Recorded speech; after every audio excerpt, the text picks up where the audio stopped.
নারী মেয়র পেল মুন্সিগঞ্জ পৌরবাসী।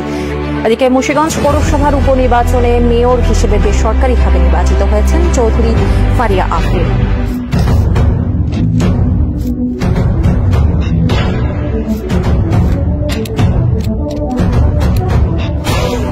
আলহামদুলিল্লাহ, আমি তো শতভাগ আশাবাদী, কারণ আমি যতটুকু বুঝতে পারছি আপনাদের পৌরবাসীর একেবারে মানে একনিষ্ঠ সমর্থন আমার প্রতি আছে।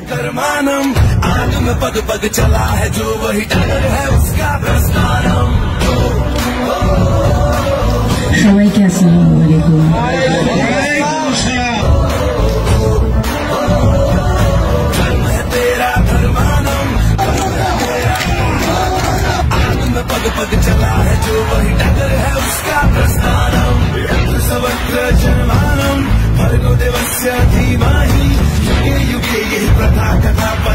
যে জনপ্রিয়তার ঢল আপনি দেখতে পাচ্ছেন, জনপ্রিয়তা একটা মানুষের কখন জন্মে, মানুষের কিন্তু ওই পরিমাণ আস্থা জায়গা আসলে তৈরি হয়ে গিয়েছে বলেই মানুষ এভাবে করে আমাকে সাপোর্ট করছে।